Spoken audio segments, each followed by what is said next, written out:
자, 특히 3부분 또 공부해 볼게요. 주제 확인해 볼까요? 주제는 자신의 의견이 투입된 논설문이에요. 우리가 12일차였을 때는요, 상식이 통하는 설명문을 공부했었어요. 그쵸? 근데 이제 오늘은요, 내 의견, 즉, 녹음에서 말하고 있는 화자의 의견이 좀 반영된 논설문에 대해서 우리가 어떤 유형으로 시험에 나오고 있는지 한번 체크해 볼게요. 이렇게 자신의 의견이 투입된 논설문 같은 경우는요, 당연히 말하는 사람의 의견, 생각이 굉장히 중시해요. 그래서 사실상 우리가 생각하고 있는 그런 상식이 통한다기보다는 화자가 지금 어떤 생각으로 이 문장을 말하고 있는지 그 주제에 대해서 어떤 생각을 하고 있는지를 파악하는 게 굉장히 중요하기 때문에요. 여러분이 조금 더 집중해서 귀 기울여서 녹음을 들어내야 된다는 것 아시겠죠? 그리고 사실 우리가 중국어 같은 경우는요. 문장을 풀어나가는 방식이 내가 하고 싶은 말, 주제를 맨 처음 딱 드러내고 그 다음에 그 주제에 대해서 세부적으로 말하는 그런 패턴을 보이고 있거든요. 그래서 좀 큰 그림에서 작은 세부적인 느낌으로 흘러간다는 거. 그래서 이렇게 의견이 투입된 논설문 같은 경우도요. 녹음에서 그 화자가 말하고자 하는 말을 맨 처음 딱 언급을 하고요. 그에 대한 부연 설명을요. 쭉쭉쭉 밑에서 풀어나간다라고 보시면 돼요. 그래서 여러분들이 이렇게 논설문 같은 경우는요. 어디를 집중해서 드러내셔야 돼요? 맨 첫 문장을 좀 주의 깊게 드러내셔야 되고요. 그 다음에 마지막에 다시 한번 화자가 자신의 의견을 한 번 더 딱 찝어주는 그런 포인트가 분명히 있어요. 그래서 여러분들은 반드시 녹음을 들을 때 앞뒤 그것을 꼭 기억해야 된다는 거, 그 부분을 집중해서 드러내야 된다는 거 잊지 말고 계속 접근을 해볼게요. 또 볼게요. 당연히 우리 보기는요. 계속해서 우리가 놓치지 않고 확인하고 있는 게 있었어요. 무엇이죠? 녹음을 듣기 전에 우리가 미리 제시되고 있는 보기를 반드시 먼저 확실하게 파악해라. 그래야지 어떤 느낌의 녹음이 나올지를 미리 예상할 수 있기 때문에요. 보기 파악만 가지고도 여러분들은요. 반 이상은 접근한 것이다 라고 할 수 있어요. 아시겠죠? 오케이. 그리고 논설문 패턴은 어떤 질문의 유형을 가지는지 한번 질문 유형 살펴볼게요.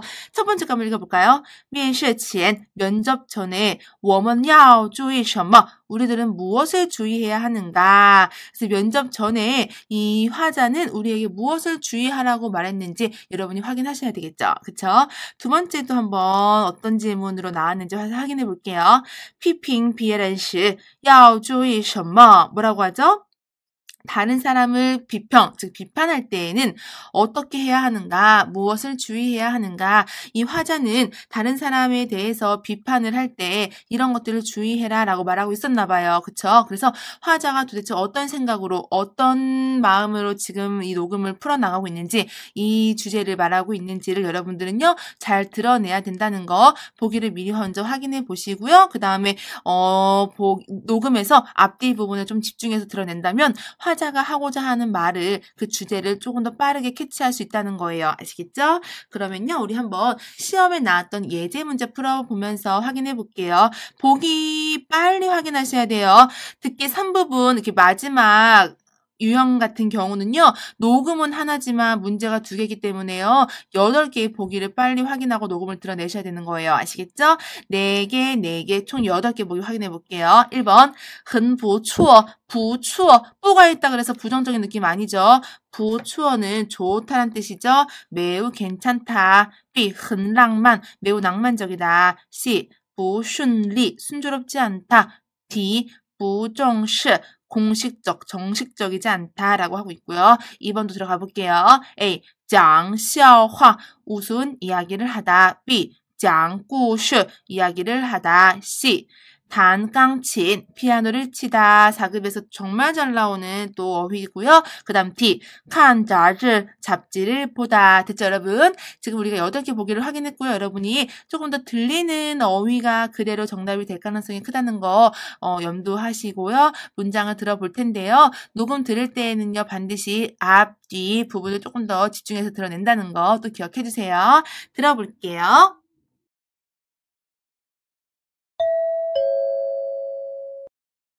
例题1到2，第1到2题是根据下面一段话。这次的讨论活动办得很不错，讨论的问题很吸引人，大家都很感兴趣，尤其是王老师的那个小故事。让讨论变得更有意思了。我想，如果我们下次再举办这样的活动，一定会有更多同学报名参加。1. 说话人认为这次活动怎么样？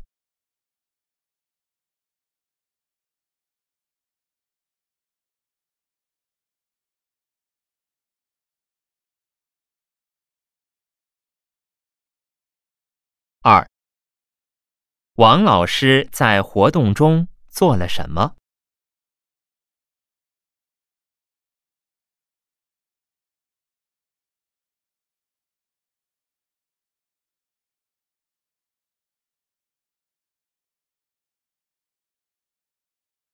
볼게요. 녹음 제일 처음 부분 한번 우리 같이 한번 살펴볼게요. 한번 읽어볼까요?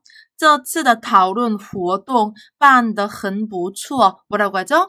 이번 토론 활동은요, 办的 그 개최, 진행된 정도가 很不错, 굉장히 不错, 괜찮았대요. 여러분 지금 보기에서 그대로 중복되는 거 있죠? 뭐요? 很不错가 있죠, 지금. 그쵸? 그러면 아마 1번에 대한 정답은 A일 가능성이 좀 크다는 거 우리는 생각을 할 수 있을 것 같아요. 아시겠죠? 그 다음에 또 중간에 한번 보면요. 갑자기 이제 왕老师에 대한 내용이 있는데요. 한번 읽어볼게요. 왕老师的那个小故事, 왕 선생님의 저 小故事, 그 이야기는 랑 시켰대요. 토론을 시켰대요. 어떻게? 更有意思, 더 재미있게 만들어 주었대요. 왕 선생님이 아마 이런 토론회에서 이야기를 했는데 그 이야기는요, 이 토론을 조금 더 재미있게 만들어 주었나 봐요. 이러면서 내용이 흘러가고 있어요. 그쵸? 질문 확인해 볼게요. 1번. 说话人认为这次活动怎么样? 말하는 사람이 생각하기에 이번 활동은 어떠합니까? 말하는 사람 이번 활동 어떻다고 얘기했죠? 토론 활동은요, 很不错, 굉장히 재미있었다, 굉장히 괜찮았다라고 하고 있었죠. 그쵸? 그래서 우리는 1번에 대한 정답을 A로 쉽게 뽑아낼 수 있었고요. 2번 질문 볼게요. 왕老师在活动中, 왕 선생님은 이런 행사에서 做了什么? 무엇을 했어요? 우리 무엇을 했죠? 왕 선생님이요? 王老师的那个小故事, 왕 선생님의 그 이야기는 토론을 更有意思, 더 재미있게 만들어 주었다라고 했으니까 왕 선생님은 토론에서 무엇을 했을까요? 말했다. 무엇을? 故事, 이야기를 했다라는 걸 우리는 알 수 있어요. 정답은 B가 되겠죠. 그쵸?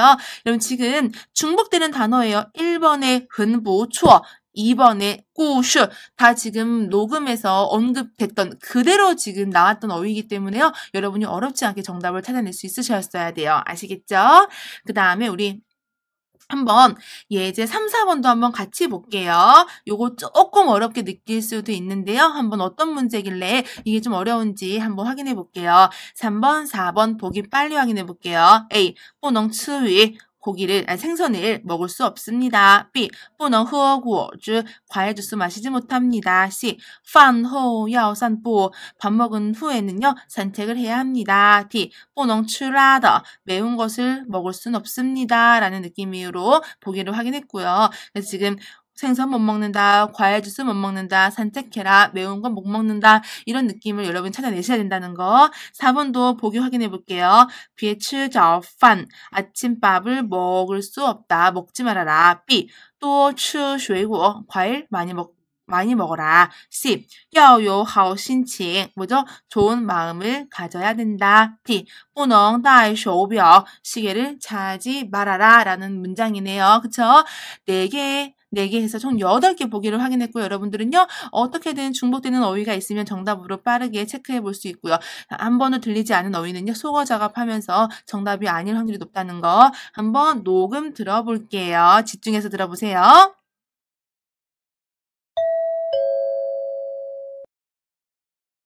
例题3到4，第3到4题是根据下面一段话。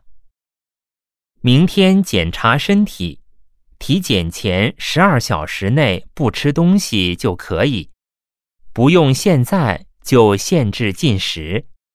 今天晚饭可以少吃一些，别吃太辣太咸的，不要喝酒。明天早上别吃饭，别喝水。我们明天8点准时在公司门口集合。3. 体检前一天晚上要注意什么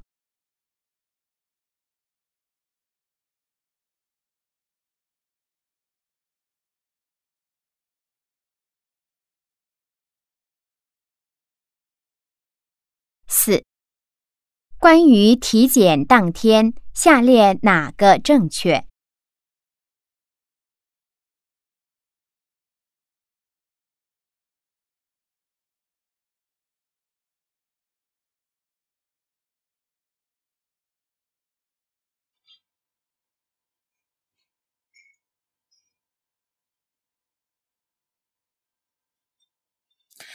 네, 여러분 녹음 들어보셨죠? 조금 어려웠을 거라고 예상도 하는데요. 어떤 점에서 좀 그런 느낌을 받았는지 한번 같이 들어볼게요. 여러분 일단은 가장 첫 부분, 녹음의 가장 중심이 되는 그 첫 부분을 먼저 잘 드러내야 된다는 거, 그쵸? 처음에 뭐라고 나왔어요? 明天 시간이네요. 내일은 检查身体 신체 검사 날이래요. 아, 내일이 신체 검사구나. 그쵸? 그래서 뭐라고 하죠? 体检前 신체 검사 전에 신체 검사 전 언제죠? 12小时 12시간 내에는요. 不吃东西 뭐라고 하죠 지금요? 不吃东西 물건이래요. 东西 뭐죠? 여기선 치가 있기 때문에 어떻게 해석하면 돼요? 먹을 것으로 생각하시면 되겠죠? 어떤 것도 먹지 않는 게 거의 괜찮겠대요. 네, 그래서 신체 검사 전 12시간 내에는 어떤 것도 먹지 않는 게 괜찮다, 좋겠다라고 하고 있고요. 좀 더 중간에 또 이제 두 번째도 끝에 보시면요. 뭐라고 나오죠? 시간 부분을 좀 집중해서 볼게요. 今天晚饭 오늘 저녁밥은 可以少吃一些 조금 적게 먹는 게 좋겠고요. 别吃太辣 너무 매운 거 먹지 말고 太咸的 너무 짠 것도 먹지 말고 不要喝酒 술은 마시면 안 된대요. 오늘이라는 것은요. 바로 신체 검사 하루 전날을 말하는 거죠. 그쵸? 그래서 신체 검사 하루 전날은요. 적게 먹고 매운 것, 짠 것, 술 마시지 말아라 라고 하고 있네요. 그리고요. 明天早上 이면은 언제죠? 신체 검사 아침이네요. 신체 검사 하는 날 아침에는요. 别吃饭 밥 먹지 말고요. 别喝水 물도 먹지 말아라 라고 하면서 지금 시간대별로 이렇게 금지해야 될 상황들을 말하고 있네요. 3번 질문 확인해 볼게요. 体检前 신체 검사 전에 一天 하루 즉 신체 검사 하루 전晚上 하루 전 저녁에는 注意什么 주의해야 할 게 무엇이냐라고 했어요. 여러분 신체 검사 하루 전이라고 한다면은 바로 언제를 말하는 거예요. 녹음에서 今天 오늘 晚饭 오늘 저녁 이 부분 기억나시죠? 그쵸? 한 두 번째 줄에 아까 있었는데, 그쵸? 신체 검사 하루 전날이라는 것은요, 바로 오늘을 말하는 거기 때문에요. 오늘 우리 뭐라 그랬죠? 오늘은 적게 먹고 매운 것, 너무 짠 것 먹지 말고 술도 마시지 말아라 라고 하고 있어요. 그쵸? 3번에 해당하는 정답 한번 찾아볼까요? 정답은 뭘까요? 생선 먹지 말아라, 과일 주스 마시지 말아라, 산책해라, 매운 것을 먹지 말아라. 정답은요? D. 그쵸? 别吃太辣的 너무 매운 것 먹지 말아라 라고 우리는 하고 있었어요. 녹음에서. 그쵸 여러분? 정답은 D. 라라는 지금 단어가 역시 나왔으니까 여러분이 어렵지 않게 또 선택할 수 있었던 정답이었고요. 4번도 확인해 볼게요. 关于 관하여 体检 신체 검사 당일에 나거정취 어떤 게 정확한가? 신체 검사 당일에는요. 어떤 것으로 우리는 정확하게 알 수 있는 게 무엇인가라는 걸 묻는 문제였거든요. 신체 검사 당일에 우리 특히 아침에 밥 먹고 물 마시지 말아라 라고 하고 있었던 거 기억나시죠? 한번 살펴볼게요. 녹음 듣고 보기 볼까요? A. 别吃早饭 신체 검사 당일에 아침밥 먹지 말아라. 정답 맞죠? 그쵸? 밥과 물은 먹지 말라고 했기 때문에 정답은 A고요. 과일 많이 먹어. 좋은 마음을 가져. 시계 차지 마라는 내용은 전혀 언급되지 않았기 때문에요. 정답은 4번에 대한 정답은 바로 A가 정답이었어요. 됐죠, 여러분? 시험에서 여러분이 지금처럼 그 녹음에 들렸던 어휘가 완전히 막 다르게 그렇게 나오는 경우는 정말 거의 없어요. 녹음에 들렸던 어휘가 그대로 정답일 가능성은 너무너무너무 크고 거의 70, 80% 이상이 그렇게 출제가 되기 때문에요. 여러분 보기를 조금 더 집중해서 확인하시고요. 녹음을 확인해 나가신다면요. 어렵지 않게 정답으로 여러분이 가는 길을 더 쉽게 만들 수 있을 거라는 것 아시겠죠? 그리고 실전 PT 보시면요. 실전 PT에는 문제들은요. 역시 다 시험에 나왔던 것들을 다 각색해서 만든 거기 때문에요. 시험에 거의 근접한 그냥 똑같은 유형이다라고 생각하시고 접근하시면 되거든요. 보기 4개가 아니죠. 2개니까 보기 8개를요. 여러분이 집중해서 완벽하게 확인한 후에 녹음을 드러내는 연습. 녹음에서 나오는 어휘가 정답으로 그대로 나올 가능성 크다는 것 잊지 마시고요. 그렇게 듣기 능력 노력을 해보면서 공부를 해볼게요.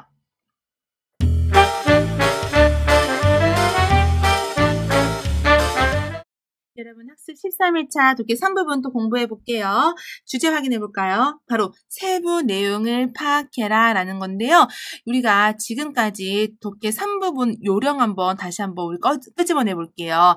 첫 번째는 우리가 질문을 보고 질문에서 핵심 어휘를 찾아서 그 핵심 어휘를 본문에서 찾았다면 그 부분을 줄 쫙 친다면 그 부분에 정답이 있다라는 거였고요. 두 번째는 주요 什么 주의해야 할 게 주요 什么 주로 말하는 것이 무엇이냐 이런 걸 묻는 질문은 바로 무엇이었죠? 주제를 묻는 그런 질문이기 때문에 본문의 앞뒤에서 정답이 있을 거다라고 했어요. 그렇죠? 오늘 이제 우리가 13일차에서 함께 공부해야 될 요령은요. 바로 세부 내용을 파악하는 거예요. 세부 내용이라는 것은요. 사실 어떤 느낌이냐면요. 질문을 딱 봤을 때요. 어디에 정답이 있는지 몰라요. 즉 본문을 다 확인해야지만 우리가 정답을 알 수 있는 그런 문제들이거든요. 그래서 그런 문제들은 우리가 정말로 본문을 다 확인해야 돼요. 하지만 사실상 독해 같은 경우는 무슨 싸움이에요? 시간 싸움이에요. 그래서 이 본문을 다 해석하고 정말 정답을 찾을 시간은 사실 많지가 않기 때문에요. 이런 느낌을 우리가 어떻게 접근하면 되느냐 이거거든요. 한번 같이 볼게요. 일단 세부 내용을 파악해야 되는, 즉 본문을 좀 다 봐줘야 되는 이런 유형 같은 경우는요. 어떻게 본다고요? 본문을 한 단락씩 끊어서 한번 보시는 거예요. 왜냐면 우리가 첫 번째 줄에 정답이 있을 수도 있고 마지막 줄에 정답이 있을 수도 있기 때문에 운이 좋으면 정말 첫 번째 줄만 딱 봐도 정답을 찾을 수가 있거든요. 그래서 한 단락씩 끊어서 보기와 접목시켜보는 거예요. 아시겠죠? 그리고 다시 한번 독해는 시간 싸움이기 때문에요. 너무 여러분이 오랜 시간 버티고 있으면 안 되고요. 빨리 한 단락 딱 보고 정답 맞춰보고 아니다 싶으면 또 한 단락 보면서 보기와 대조해보고 이렇게 계속해서 빠르게 나가야 된다는 거. 그리고 사실 지문을 다 해석하고 보기를 보면요. 앞에서 우리가 해석했던 그 내용을 정말 순간 또 잊어버려요. 그래서 여러분들은 그 본문을 다 해석하려고 하지 말고요. 자꾸만 한 문장 한 문장 끊어서 보기와 대조하는 연습을 많이 해주신다면요. 빠르게 정답을 뽑아낼 수 있는 그런 가능성도 생기고 앞 내용을 잊지 않고 바로바로 확인할 수 있다는 거예요. 좀 이따가 어떻게 한번 직접적으로 풀어내는지 확인해 볼 거고요. 이렇게 세부 내용, 즉 본문을 다 확인해야 되는 이런 내용에 관련한 질문 유형을 한번 살펴볼게요. 한번 읽어볼까요? 可以知道什么 뜻이 뭐죠? 이 단락에서 可以知道什么 알 수 있는 것은 무엇이냐? 딱 봐도 이 단락에서, 즉 이 문장에서 알 수 있는 것은 우리는 이 문장을 다 살펴본 다음에 알 수 있는 것이 무엇인지에 관해서 정답을 뽑아내셔야 되거든요. 이런 질문 같은 경우는요. 정답을 빨리빨리 찾을 수가 없어요. 본문을 다 확인해서 어떤 것을 지금 묻고 있는지를 우리는 판단을 해야 되기 때문에요. 이런 질문이 나왔을 때는요. 이거는 본문을 다 봐야 되는 그런 질문이야. 근데 다 해석하고 보기를 보지 말고 한 단락씩 끊어서 한번 가보자. 한 단락씩 끊어서 내용 해석하고 보기에 정답이 있는지 살펴보고 없다면 또 한 단락 보고 이렇게 접근해보자 라고 마음 먹고 한번 문제를 풀어나가시는 거예요. 세부 내용을 묻는 패턴, 질문 유형 한번 볼까요? 可以知道什么可以知道什么 당연한 거고요. 또 하나. 장律师, 장 변호사님은, 장 선생님 아니죠 이거. 장 변호사님은, 장律师, 장 변호사님은 몇 살입니다. 장 변호사님은 무엇을 좋아합니다. 장 변호사님은 언제 오셨습니다. 무엇을 묻는지 정확히 정직하지 않아요. 그냥 장 변호사님은 하고 딱 나와 있기 때문에요. 이런 질문 같은 경우는 너무 포괄적이기 때문에 본문을 다 확인해야 된다는 거예요. 알겠죠? 이렇게 여러분이 조금 포괄적이거나 可以知道什么 이런 질문의 패턴은요. 내용을 다 확인해야 된다는 것. 하지만 다 해석하지 마시고요. 한 단락씩 끊어서 살펴보자라는 거예요. 한번 어떻게 접근하면 되는지 확인해 볼게요. 예제 1번 가볼까요? 문제 볼게요. 关于云南可以知道 뭐라고 하죠? 운남에 관해서 可以知道 알 수 있는 것은 위난 발음 그대로 하면 위난에 관해서 알 수 있는 것은 무엇을 알 수 있는지 어떤 걸 구체적으로 묻고 있는지 모르기 때문에요. 우리는 可以知道라는 질문만 보고도요. 이 본문을 다 봐야 된다라는 거. 하지만 우리는요. 한 단락씩 끊어서 보기와 대조를 해볼게요. 제일 처음 볼까요? 위난시 중국 少数民族最多的省 뭐라고 하죠? 운남은 즉 윈난은 중국 소수민족이 가장 많은 성이다 라고 하네요. A, B, C, D 보긴 확인해 볼게요. 접목되는 게 있으면 정답으로 가시고 없으면 한 단락 더 볼게요. A, B, C, D 정답 관련되는 거 있을까요? 운남에 관해서 알 수 있는 것은 정답은 C. 少数民族多 소수민족이 많다. 少数民族最多 하고 나와 있네요. 그쵸? 정답 뭐예요? C잖아요. 다음 문장 볼 필요 없어요. 이미 나왔잖아요. 그쵸? 만약에 정답이 보이지 않았다면 다음 문장을 확인해야 되겠지만 나왔기 때문에 여러분들은 정답 찍고 넘어가시면 돼요. 정말로 한 10초 정도밖에 걸리지 않았던 문제거든요. 이렇게 접근하시는 거예요. 예제 2, 3번도 한번 같이 해볼게요. 먼저 질문 한번 확인해 볼까요? 네, 질문 볼게요. 질문 2개니까 2개 확인해 볼게요. 关于那些学生可以知道또 나오네요. 학생에 관해서 알 수 있는 것은 그쵸? 아마 학생이 포커스고 그 학생에 대해서 알 수 있는 것 학생 부분을 찾아서 그 학생에 대해서 어떻게 말하고 있는지를 확인하면 될 것 같고요. 그 다음에 这段话主要想告诉我们什么? 이 단락에서 주로 우리에게 말하고 있는 것은 무엇인가? 주요 이거 우리 12일차에서 바로 전 학습에서 배웠던 거거든요. 무엇을 묻는 문제죠? 주제를 묻는 문제죠. 어디 보셔야 돼요? 맨 앞, 맨 뒤만 보셔도 여러분들은 정답을 뽑아낼 수 있었을 거예요. 그쵸? 한번 확인해 볼게요. 일단 학생에 관해서 알 수 있는 것 이 첫 번째 문제부터 한번 접근해 볼게요. 학생 일단 어디 있을까요? 学生 여기 있네요. 그럼 아마 이쪽 부분 쭉 보면서 확인해 볼게요. 학생, 다시 학생이 아니구나. 이거 대학이죠. 학생은 여기 있네요. 그쵸? 다시 볼게요. 그러면 이 줄부터 앞에 20명 학생은 저 6개 초콜릿 중 选择一种 한 개를 선택했대요. 아, 앞에 20명 학생은요. 6개 초콜릿 중 하나를 선택했고 그 다음 볼게요. 뒤에 20명 학생은요. 몇 개 초콜릿이요? 30개 초콜릿 중에서 선택을 했대요. 우리가 여기서 봤을 때 알 수 있는 것은요. 학생이 앞에 20명, 뒤에 20명, 총 40명이고요. 이 학생이요. 초콜릿을 고르고 선택한다는 것을 우리는 알 수 있었거든요. 한번 정답과 일치하는 게 있나 볼까요? 학생에 관해서 알 수 있는 것은 모두 40명 혹은 초콜릿을 고르고 있다. 정답은요. 바로 B. 共 40미 모두 40명이구나 라는 걸 우리는 알 수가 있었네요. 그쵸? 정답은 B. 체크했고요. 그 다음 두 번째 질문은요. 주제를 묻는 거기 때문에 앞뒤 한번 살펴볼게요. 본문의 앞뒤. 한번 본문 볼까요? 본문 앞뒤 보시면 앞에 확인해보자. 앞에 확인해볼게요. 选择 선택이 越多越好嘛 선택할 것이 많을수록 좋은 것인가? 뭔가 선택에 관한 지금 쟁론인 것 같아요. 그쵸? 마지막 볼게요. 太多的意见也会让他们很难做出决定 뭐라고 하죠? 太多的意见 너무 많은 의견도 让他们 그들을 시킨대요. 어떻게? 很难做出决定 매우 어렵게 결정을 내리기가. 즉, 첫 문장 봤더니요. 선택할 것들이 많다고 좋은 것일까? 근데 아니라는 거죠. 너무 많은 의견도, 즉 너무 많은 선택할 것들이 너무 많은 것도 그들을 굉장히 결정을 내리기가 어렵게 만든다. 즉 선택할 것들이 많다고 꼭 좋은 것만은 아니다. 그것들이 더 사람을 결정하기 어렵게 만들 수도 있다라고 하고 있네요. 그러면 정답 한번 찾아볼까요? 이 단락에서 주로 우리에게 말하고자 하는 것은 정답 D네요. 일단 대주제 나왔네요. 선택이라는 게. 그쵸? 선택이 또 많다고 이딩好 반드시 좋은 것은 不 아니다. 됐네요, 여러분. 그쵸? 그래서 우리가 여태까지 지금 배웠던 요령들이 다 나왔던 그런 질문들이었고요. 여러분이 하나하나 접목해가면서 문제를 한번 접근을 해볼게요. 우리 그러면 실전 PT 한번 볼까요, 여러분? 문제 1번 볼게요. 뭐라고 나와요, 지금? 小순에 관해서 알 수 있는 것은 小순은 무엇을 묻는지 구체적이지 않기 때문에 본문 다 확인하셔야 돼요. 아시겠죠? 첫 번째 단락부터 먼저 볼게요. 뭐라고 하죠? 小순最近心情不太好. 小순은요, 최근에 마음이 안 좋대요. 마음이 안 좋다. 보기에 없는 것 같아요. 한 단락 더 볼게요. 可能 아마도 上次比赛失败 지난번 시합에서 실패해서 受了影响 영향을 좀 받은 것 같대요. 있어요, 정답? 있죠? 어딨어요?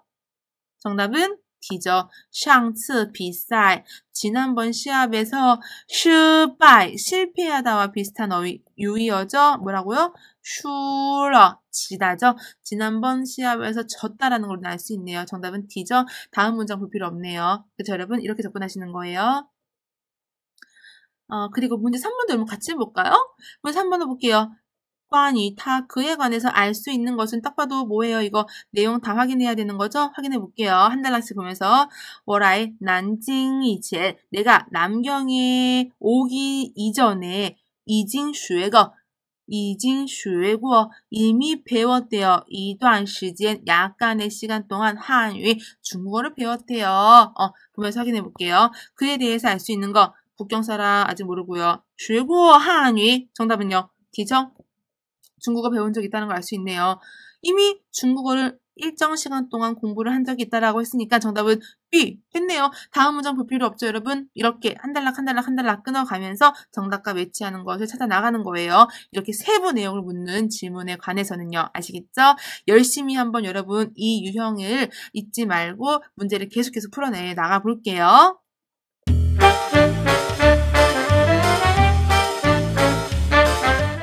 학습 13일차 쓰기 1부분, 2부분 또 공부해 볼게요. 13일차에서 우리가 이제 배우는 어법이 아마 가장 마지막으로 배우는 어법이고요. 남은 이제 14일차부터는요. 계속 반복적으로 공부를 하면서 계속 숙련하고 단련하는 느낌으로 계속 공부를 해 나갈 거거든요. 13일차까지 여러분이 어법을 열심히 따라와 주셨어요. 마지막 또 어법 학습이기 때문에 여러분들이 열심히 또 마지막까지 잘 내 걸로 만드셔야 돼요. 아시겠죠?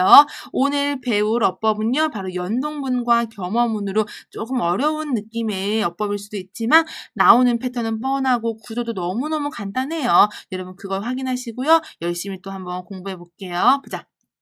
연동문이란 말 그대로 동사가 연달아 오는 문장을 말하는 거예요. 그래서 수어가 하나가 아니라 2개 이상인 문장을 바로 연동문이라고 하고요. 연동문을 좀 더 쉽게 보면요. 하나의 주어가 2가지의 행위를 한다라고 보시면 돼요. 아시겠죠? 그래서 보면요. 나라는 주어가 去中国 중국에 가서 吃过中国菜 중국 요리를 맛봤다. 이렇게 2가지의 행위를 한다는 것 아시겠죠? 근데 보시면 연동문 같은 경우는 일단 수어가 2개이기 때문에요. 연동문이 시험에 출제가 되면 수어의 위치를 먼저 잡는 게 굉장히 중요해요. 어떤 게 더 먼저 오는 수어고 어떤 게 더 나중에 오는 수어인지를 잡아야지 문장을 배열할 수 있기 때문에요. 그래서 연동문은요. 수어의 위치에 따라서 유형이 몇 개로 잡히기 때문에요. 한번 살펴볼게요. 1번 수어가 2개이면 연동문으로 순서에 맞게 수어를 배치해라 라는 거거든요. 볼게요. 첫 번째 수어 위치 잡는 방법이에요. 행위의 진행 순서대로 수어를 잡으래요. 무슨 말이냐면요. 볼게요. 수어 2개 있죠. 가다와 사다. 어떤 걸 먼저 해요? 사다가 먼저예요? 가는 게 먼저예요? 상점을 가서 옷을 산 거기 때문에요. 행위의 순서, 즉 가서 산 거다 하기 때문에 가다라는 수어가 더 먼저 온다는 거죠. 읽어볼게요. 我去商店买了衣服 가서 사다. 행위의 순서대로 수어를 배치한다는 거. 그 다음 2번째, 목적이 되는 수어가 수어 2번째로 온다. 뒷수어로 온다는 건데요. 볼게요, 여러분. 용 사용하다, 주어 하다 보시면요. 컴퓨터 사용해서 숙제를 하다 했을 때요. 지금 컴퓨터를 사용하는 게 목적이에요. 숙제를 하는 게 목적이에요. 구체적인 목적은 그는 컴퓨터를 사용해서 숙제를 한다. 즉 숙제를 하는 게 목적이에요. 그쵸? 그러기 위해서 컴퓨터를 사용하는 것뿐이죠. 그래서 목적이 되는 숙제하다. 즉 목적이 되는 애가 더 뒤로 빠진다는 거예요. 두 번째 수로로 온다는 거고요. 그 다음 세 번째 유형 볼게요. 첫 번째 수로를 했더니 그 결과가 수로 2가 되었다라는 건데요. 결과가 뒤로 걸리고 그 원인이 이제 앞으로 온다는 거예요. 예문 읽어볼게요. 我听到这个消息很吃惊了. 수로 두 개. 들었다, 놀라다. 그쵸? 결과는 吃惊, 놀라다예요. 근데 이제 앞에서 무엇을 했기를 놀랐어요? 무언가를 들었기 때문에 놀랐어요. 그렇죠? 그래서 수러 1 들었더니 수러 2 놀랐다. 그래서 수러 1을 했더니 그 결과 수러 2가 되었다. 이런 유형이 있다는 거예요. 아시겠죠? 결과가 두 번째 수러로 온다는 거. 그 다음 또 볼게요, 여러분. 연동문의 마지막 패턴인데요. 수러가 두 개면 연동문으로 우리는 분류할 수 있고요. 연동문은 수러가 두 개인데 그 중에서 수러 하나가 요나 메이요이면 그게 바로 첫 번째 수러에 온다라는 거고요. 무슨 말이냐면요. 연동문에서 첫 번째 수러에 요 메이요가 오는 패턴이라고 보시면 돼요. 첫 번째 예문 읽어볼게요. 我有时间学习汉语. 수러 있다, 공부하다. 수러 두 개죠? 그랬을 때 요라는 수러가 더 앞에 온다라는 거죠. 나는 시간이 있어. 무슨 시간? 学习汉语. 중국어를 공부할 시간이 있다. 그쵸? 세 번째 예문 읽어볼게요. 이번엔 부정이네요. 我没有时间去看电影. 뭐라고 하죠? 나는 시간이 없대요. 무슨 시간? 영화를 보러 갈 시간이 없대요. 수러가 두 개면 연동문으로 분리할 수 있고요. 수러를 잡을 때 혹시 요나 메이요라는 수러가 있다면 그게 더 먼저 오는 수러로 잡힌다. 그게 바로 마지막 연동문의 유형이었어요. 그러면 우리 또 하나 볼게요, 여러분. 연동문은 수러가 몇 개죠? 두 개죠. 그쵸? 기본적으로. 근데 연동문에서 부사와 조동사가 나오면 연동문은 수러가 두 개거든요. 그럼 어떤 수러 앞에 넣어줘야 돼요? 바로 일반적으로 첫 번째 수러 앞에 온다는 거예요. 예문 첫 번째 거 읽어볼게요. 我去年去中国吃过中国菜. 수러 두 개네요. 어디요? 去 가서 吃过먹었다. 연동문 수러 두 개 맞죠? 그때 취니에 이렇게 시간 부사가 나왔네요. 첫 번째 수로 앞에 부사 조동사가 온다는 것 됐죠? 그 다음에 또 하나 이거 중요한 거 여러분. 연동문에서 러, 저, 워 위치는 각기 다르다라고 하죠. 우리 러, 저, 워 이런 시제들 누구 뒤에 와요? 수로 뒤에 기본적으로 붙잖아요. 그쵸? 수로 뒤에 붙는데 연동문은 수로가 두 개죠. 그러면 어떤 수로 뒤에 붙느냐 이건데 위치가 다르대요. 보시면요. 완료 러와 과거의 경험 꼬어는 어디요? 두 번째 수로 뒤, 진행을 나타내는 저는 첫 번째 수로 뒤에 온대요. 위치가 다르네요. 즉, 나머지는 다 두 번째 수로 뒤고요. 진행을 나타내는 저만 첫 번째 수로 뒤에 온다는 거예요. 예문 볼게요. 我吃着饭看电视. 나는 吃着饭, 밥을 먹으면서 TV를 보고 있다. 됐죠? 진행을 나타내기 때문에요. 저는 첫 번째 수로 뒤에 붙었고요. 러도 한번 볼까요? 두 번째 문장. 我去电影院看了电影. 뭐라고 하죠? 나는 영화관에 가서 看了电影, 영화를 봤다. 去看두 개의 수로고요. 두 번째 수로 뒤에 러가 붙었네요. 그쵸 여러분? 그래서 연동문에서는요. 시제 러저 구어의 위치가 각기 다르다는 거 여러분. 지금 요 페이지는 굉장히 중요하거든요. 꼭 체크 잘해주세요. 연동문 살펴봤고요. 우리 이제 겸어문 한번 들어가 볼게요. 여러분. 겸어문도 별표 치고 시험에서 매번 안 빠지고 나오는 어법이기 때문에 꼭 체크 잘해주셔야 돼요. 그럼 겸어문 보면요. 겸어문은 한 문장에 역시 두 개 이상의 수러가 등장하면서 첫 번째 수러의 목적어가 다시 두 번째 수러의 주어를 겸하는 문장이다라고 하고 있네요. 무슨 말인지 잘 이해가 안 가면요. 좀 이따가 우리가 예문 보면서 제가 확인해 드릴 테니까 어려워도 여러분 걱정하지 않으시면 돼요. 넘어가 볼게요. 겸어문을 좀 더 구체적으로 볼게요. 겸어문의 기본 공식 나오죠, 여러분. 볼게요. 예문 읽어볼게요. 妈妈让我学习汉语. 해석 먼저 할게요. 엄마는 나에게 시켰다. 뭐를? 중국어를 공부하라고 했죠. 우리 이 문장을 분석 한번 해볼게요. 겸어문이라고 했으니까. 일단 이 문장을 분석하려면요. 볼게요, 여러분. 엄마가 나에게 시켰다. 이렇게 문장을 잘라볼게요. 妈妈让我 엄마가 나에게 시켰다. 주어, 수러, 목적어. 하나의 문장이 완성됐죠, 여러분. 그쵸? 이번엔 이 워를 다시 중심으로요. 다시 한번 여기서 여기 잘라볼게요. 我学习汉语 해석하면요. 나는 중국어를 공부한다. 또 문장이 하나가 완성되네요. 그쵸, 여러분? 보시면 문장 제일 첫 번째 문장 보시면요. 이 문장이 하나거든요. 근데 이렇게 하나 그리고 또 이렇게 하나를 딱 잘라봤더니 문장이 완전 다른 문장이 두 개가 생기네요. 그쵸? 엄마가 나에게 시켰습니다. 그리고 나는 중국어를 공부합니다. 이랬을 때 보시면 하나의 어휘가요. 이 첫 번째 문장에도 걸리고 두 번째 문장에도 지금 걸리고 있는 게 있지 않아요? 그쵸? 바로 무엇이죠? 엄마가 나에게 시켰다. 我가 다시 한번 나는 중국어를 공부한다. 지금 보시면 我라는 애가요. 첫 번째 수러랑 첫 번째 수러에 대한 목적어 또 두 번째 문장에 대한 주어로 지금 걸리고 있는 게 느껴지시죠? 바로 我라는 이놈이요. 중국어에선 양쪽 문장을 다 겸하고 있다. 그래서 겸어라 그러고 이런 문장 우리는 겸어문이라고 해요. 아시겠죠, 여러분? 그러면 조금 더 디테일하게 살펴볼까요? 우리 아까 겸어문을 살펴봤는데요. 겸어문은 굉장히 다양하게 이루어져 있는데 시험에서는요. 99% 겸어문 하면요. 사역동사를 이루고 있는 사역 구문이 출제가 돼요. 그래서 여러분들은요. 이게 도대체 무엇인지 살펴볼게요. 먼저 일단 4개 어휘 볼게요. 시험에서 정말 잘 나오는 4개의 겸어 사역 구문이거든요. 4개 읽어볼까요? 让 시키다, 뭔가 하게 하다, 使 시키다, 教 역시 시키다, 请 뭔가 부탁한다. 여러분 요 4개는요 다 무엇인가를 시키다라는 의미를 가진 사역동사예요. 사역동사라는 것은요 시키다라는 의미라고 보시면 돼요. 그래서 이 4개는 시키다라는 의미를 가진 사역동사고요. 이런 사역동사는요 반드시 겸어문을 통해서만 만들 수 있어요. 그래서 여러분들이 이 4개의 어휘가 나오면 반드시 겸어문으로 접근을 해야 돼요. 시험에서는요 이런 사역구문이 시험으로 나온다라는 것 그거 여러분 집중해서 꼭 체크하셔야 돼요. 그러면 겸어문에서 이런 사역동사가 이렇게 나오면요. 몇 번째 수러요? 첫 번째 수러에 온다는 거예요. 아시겠죠? 보시면 겸어구문도 수러가 2개 이상이었어요. 그쵸?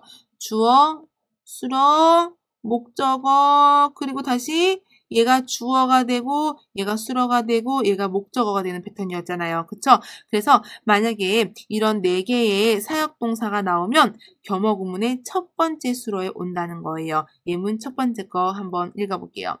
我妈妈请我男朋友吃饭 됐죠? 해석해볼게요. 우리 엄마는 请我男朋友 우리 엄마는 내 남자친구에게 부탁했습니다. 문장 하나 나오죠?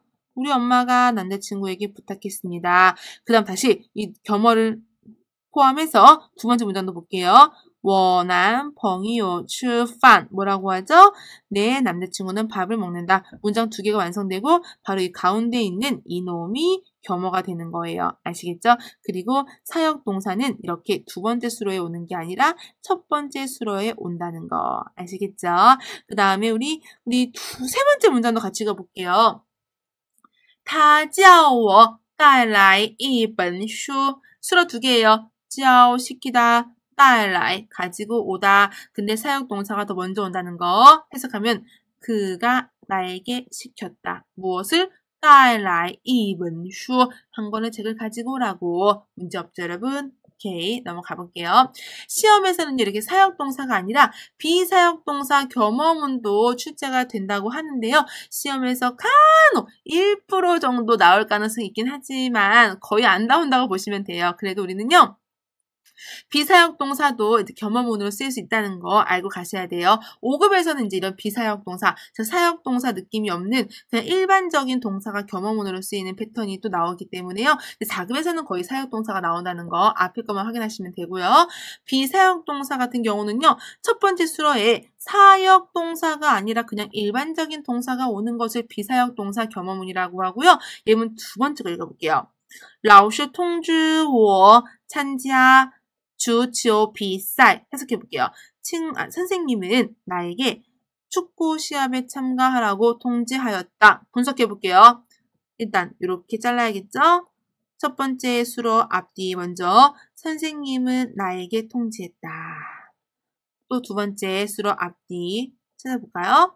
我参加足球比赛. 나는 축구 시합에 참가했다. 이래서 완벽히 문장이 두 개가 되고 이 我라는 놈이요. 앞문장과 뒷문장을 계속 겹쳐서 받고 있잖아요. 이런 걸 겸허문이라고 하고요. 겸허문의 첫 번째 수로 통지하다는 사역동사가 아니죠. 시키다라는 의미가 아니기 때문에 이렇게 비사역동사로 쓰이는 겸허문이 바로 이런 거다라고 보시면 돼요. 그죠? 첫 번째 수로에 사역동사가 아니라 그냥 일반적인 동사가 잘 나오는데 그런 동사로 많이 쓰이는 동사들이 이런 것들이 있다는 거 한번 읽어보고 넘어가시면 되고요. 여러분 이제 우리 5번 좀 중요하게 볼 게 바로 요건데 겸허구문 같은 경우도 수로가 두 개예요. 그래서 이런 부사랑 조동사 위치가 되게 중요한데 부정을 나타내는 부정부사, 즉 뿌나, 메이, 조동사, 야오너 같은 경우는요. 사역동사 앞에 온다는 거예요. 사역동사 앞이라는 거 몇 번째 수로 앞이죠? 바로 첫 번째 수로 앞이라는 거. 예문 첫 번째 거 읽어볼까요? 마마, 부랑워, 단깡친, 랑이라는 첫 번째 수로, 치다라는 두 번째 수로, 역시 첫 번째 수로의 사역동사 시키다라는 의미가 와야 되고요. 엄마는 나에게 하게 하지 않으셨다. 무엇을? 피아노 치는 것을 못하게 하셨다. 뿌라는 부정부사, 그리고 이렇게 조동사 같은 경우는 첫 번째 수로 사역동사 앞에 이렇게 온다는 거 여러분 체크해 주시고요. 그 다음에 여러분 또 볼게요. 부정부사 말고 조동사 말고 다른 일반적인 부사들은 여러분들이요.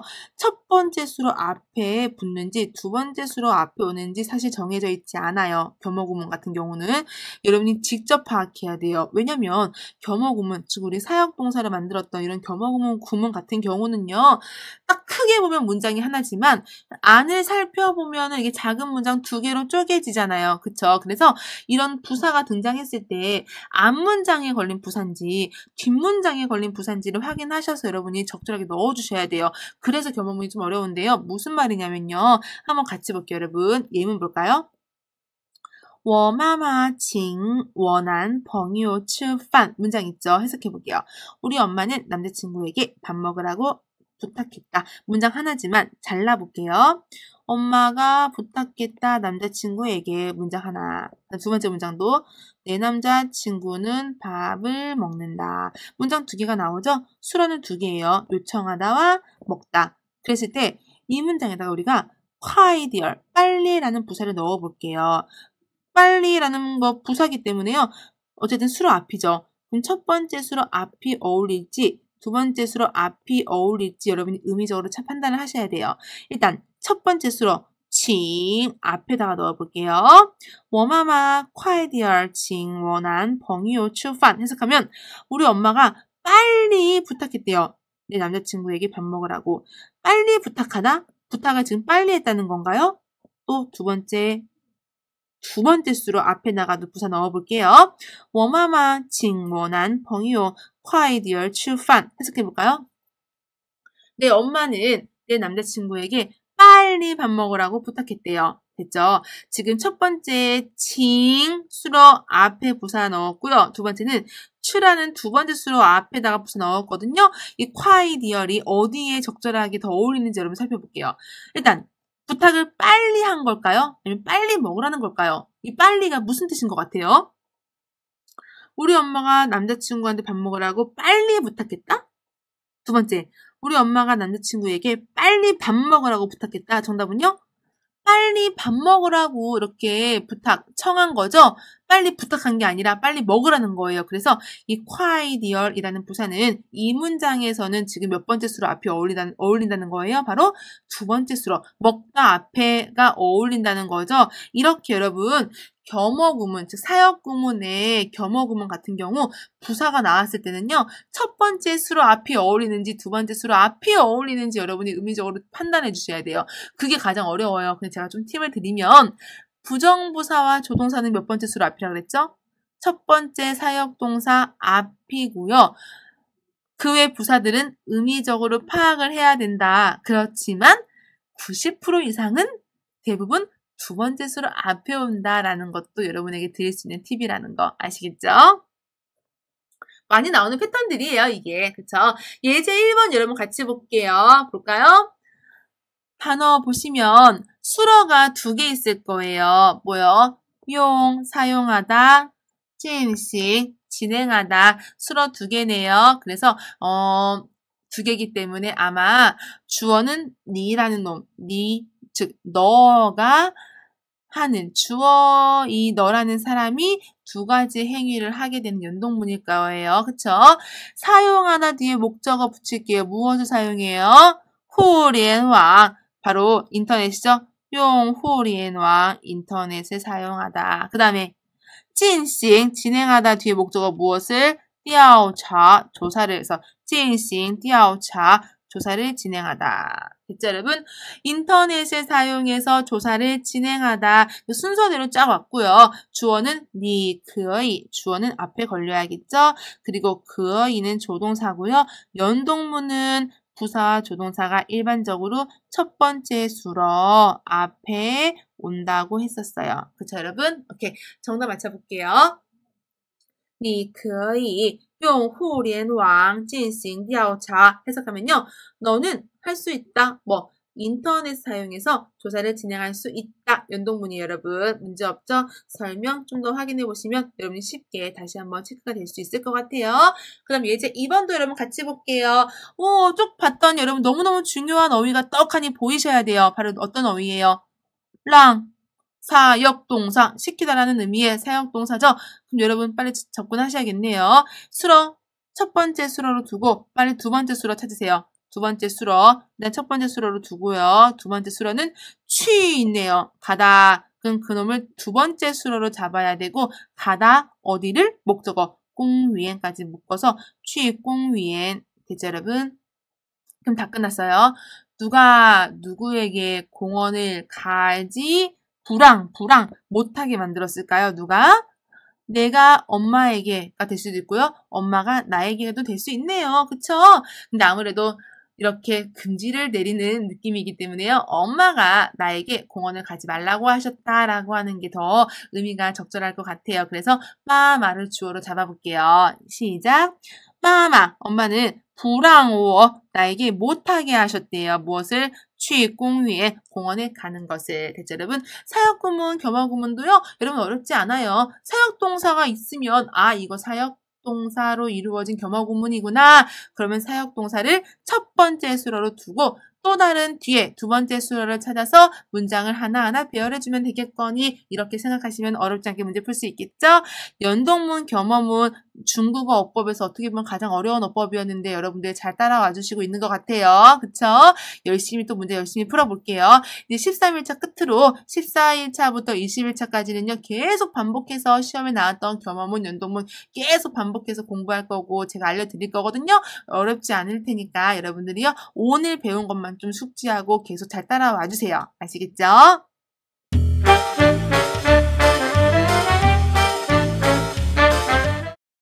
여러분 학습 13일차 쓰기 2부분도 공부해 볼게요. 지금 제시 그림과 제시 어휘 확인하셨죠? 제시 어휘 볼게요. 调查 뜻은 조사하다. 품사 동사고요. 뭔가 사무실, 어떤 방, 책상 위에서요. 어떤 한 사람이 계산기 등을 가지고 뭔가를 조사하는 내용의 느낌을 우리는 볼 수 있었어요. 그림을 통해서. 그럼 그림을 보고요. 어떻게든 키워드 어휘를 뽑아 볼게요. 어디에서? 짜이지야. 짤방공시 이렇게 여러 가지 표현을 할 수 있고요. 장소를 만들 수 있고요. 조사하다는 기본적으로요. 进行이라는 동사가 붙어서 조사를 진행하다. 进行调查 이렇게 너무너무 많이 표현해서 쓰이거든요. 여러분 알고 계시면 굉장히 유용하게 또 시험에서 잘 쓸 수 있으실 거예요. 조사를 진행하다. 进行调查 그 다음에 어떤 것에 대해서 조사를 진행할까요? 2번 일에 대하여 이렇게 전치사 구도 만들어 볼게요. 对这件事情 어떻게 해요? 积极的 적극적으로 조사 진행을 전공 성공하다. 생각나는 어휘를 다 한번 이렇게 뽑아내 봤어요. 이렇게 키워드 어휘로 이제 우리가 간단하게요. 주술목 기본 문장을 만들어 볼게요. 우리 아까 했던 것처럼 그는 이번 일에 대해 조사를 진행하다. 예문 두 번째 거 읽어볼까요? 他对这件事情进行调查. 혹은 장소 넣어서요. 그는 사무실에서 조사를 진행하고 있다. 정 붙이면 이게 진행의 느낌까지 같이 만들 수 있죠? 만들어 볼게요. 他正在办公室进行调查. 문제 없고요. 그쵸? 이렇게 우리가 간단하게 짧은 문장을 기본 문장 사용해서 만들어 봤고요. 근데 우리가 앞서서 연동문, 겸어문 배웠잖아요. 어떻게든 써먹으셔야죠. 그쵸? 연동문으로 한번 调查 이 어휘를 사용해서 문장을 만들어 볼게요. 볼까요? 예문 첫 번째 거 볼게요. 가다 어딜? 办公室 사무실에 가서 두 번째 수로 진행하다 무엇을? 调查 누가? 그가 부사는 첫 번째 수로 앞이죠. 연동문은요. 刚才 첫 번째 수로 취 앞에 걸렸죠. 그는 방금 사무실에 가서 조사를 진행했어. 정답 읽어볼게요. 他刚才去办公室进行了调查. 문제 없고요. 두 번째 연동문도 볼게요. 들었더니 정말 상심했다. 첫 번째 수로를 했더니 그 결과 두 번째 수로 너무 상심한 결과를 초래했다. 이렇게 결과의 성을 나타내는 연동문이죠. 그쵸? 한번 읽어볼까요? 他听到 그는 들었습니다. 这次调查结果很伤心. 그는 이번 조사 결과를 듣고선 굉장히 상심했습니다. 연동문으로 어렵지 않게 이 调查라는 어휘를 사용해서 문장을 만들어 봤고요. 이번엔 겸어문, 사역구문을 이제 만드는 사역구문의 겸어문으로 만들어 볼게요. 첫 번째 볼게요. 让 시켰대요. 첫 번째 수로, 두 번째 수로 兴奋 흥분하다. 그래서 무엇을 흥분시켰냐 이거거든요. 볼게요. 这次调查结果 이번 조사 결과가 让我 나를 시켰대요. 어떻게? 十分兴奋 너무 흥분시켰대요. 여러분 여기서도 부사 보이죠? 어디 있어요? 十分 매우라는 부사 보이죠? 겸어문 특히 사역, 겸어문 같은 경우는요. 이런 부사 성분이 첫 번째 사역동사 앞에 오는지 두 번째 수로 앞에 오는지 여러분이 의미를 따져서 넣어줘야 된다 그랬죠. 위치가 정해져 있지 않다고. 하지만 99%는 여러분 제가 두 번째 수로 앞에 부사는 참 잘 온다라고 했었어요. 그쵸? 지금도 흥분하다라는 두 번째 수로 앞에 부사 10번이 붙었네요. 첫 번째 랑 사역동사가 아니라 아시겠죠? 다시 볼게요. 이번 조사 결과는 나를 너무나 흥분시켰다. 읽어볼게요. 这次调查结果让我十分兴奋. 문제 없죠? 겸어구문 같은 경우는요. 이 문장만 여러분이 딱 암기하고 있으면요. 웬만한 겸어구문은 다 풀 수 있는 힘이 생길 것 같아요. 아시겠죠? 요거 꼭 접근해서 잊지 말고 기억해 주세요. 그러면 우리 문제 한번 풀어볼게요. 우리 문제 3번 한번 볼까요? 보시면 수어가 두 개가 보이셔야 돼요. 뭐? 사용하다. 뒤에 목적어 무엇을? 手机 핸드폰을 사용하다. 두 번째 수어 办 처리하다. 뭔가 개설하다. 뒤에 목적어 무엇을? 不要 아닐 거고 신용카. 됐죠? 办 신용카 하면요. 신용카드를 개설하다라는 뜻이 되겠네요. 그러면 핸드폰을 사용하다가 먼저예요? 신용카드를 개설하다가 먼저예요? 핸드폰을 사용해서 신용카드를 개설한 거기 때문에 진짜 목적은 신용카드를 개설하는 게 목적이기 때문에요. 목적어가 뒤로 빠지는 연동문인 거죠. 그쵸? 남은 어휘 볼게요. 부여, 부정부사, 야오 조동사. 연동문에서 이런 부사와 조동사 몇 번째 수로 앞이라 그랬어요. 연동문에서 첫 번째 수로 용 앞이라 그랬죠? 그럼 다 끝났네요. 이 문장 근데 무엇이 안 보여요, 여러분? 주어가 안 보이죠? 보시면 누군가가, 즉 내가 혹은 너가 혹은 우리들은 핸드폰을 사용해서 신용카드를 개설하지 마십시오라는 느낌으로 주어가 잡혀야 되는데 주어가 없어요. 여러분 주어가 없는 문장도 이렇게 나올 수 있다는 거 우리가 주어가 없는 문장을 뭐라고 하냐면요. 무주어문이라고 표현을 해요. 주어가 없다라는 뜻으로. 그래서 이렇게 여러분이 주어가 없을 수도 있구나라는 것들을 이렇게 문장을 보면서 한 번 더 확인하셔야 돼요. 아시겠죠? 주어가 없기 때문에 주어를 빼고 접근하면 무엇이 먼저 나와요? 부야가 먼저 나와야겠죠? 부야 하지 마세요. 뭘? 用手机 핸드폰을 사용해서 신용카드를 개설하지 마십시오가 정답이 되겠네요. 여기다 우리가 주어를 넣어볼까요? 우리가 직접 여러분들은요 절대 핸드폰을 사용해서 신용카드를 개설하지 마시고요. 은행 가서 꼭 신용카드를 개설하세요. 이런 느낌이잖아요. 그쵸? 맞춰볼게요. 大家 넣고 주어 넣고요. 시작. 大家不要用手机办信用卡. 됐죠, 여러분? 문제 잘 풀어냈어요. 지금부터 우리가 계속 이렇게 어법을 공부해 나갔거든요. 그쵸? 13일차까지 기본어법과 특수어법을 다 모두 마스터했어요. 이제 우리가 14일차부터 남은 20일차까지는요. 여태껏 배운 어법들을요. 정말 시험에 나오는 것만 쏙쏙쏙쏙 골라서 또 시험에 나오는 것들만 고르는 것뿐만 아니라 또 시험에 자주 나오는 것들만 다시 한번 계속 반복적으로 제가 여러분들에게 학습을 좀 도와드릴 거예요. 그러니까 지금 1회차부터 13일차까지 배운 것들 다시 한번 빠르게 어법을 좀 더 빠르게 한번 더 훑어봐 주시고요. 14일차부터는요. 반복해서 우리가 이제 정말로 내 거로 더 만들 수 있도록 여러분이랑 반복해서 학습해 볼게요. 아시겠죠? 너무너무 13일차까지 수고하셨고요. 이제 14일차부터 여러분 조금 더 달리셔서 점수를 높이고 점수를 좀 더 고득점으로 만점으로 가는 이제 그 길을 저랑 같이 가셔야 돼요. 아시겠죠? 지금까지는요. 워밍업으로 우리가 쫙 습득을 한 거고요. 14일차부터는 고득점으로 향해서 쫙 직진한다라고 생각하시면 돼요. 아시겠죠? 네, 너무너무 수고 많으셨고요. 14일차부터 열심히 또 한번 제2의 도전으로 달려볼게요.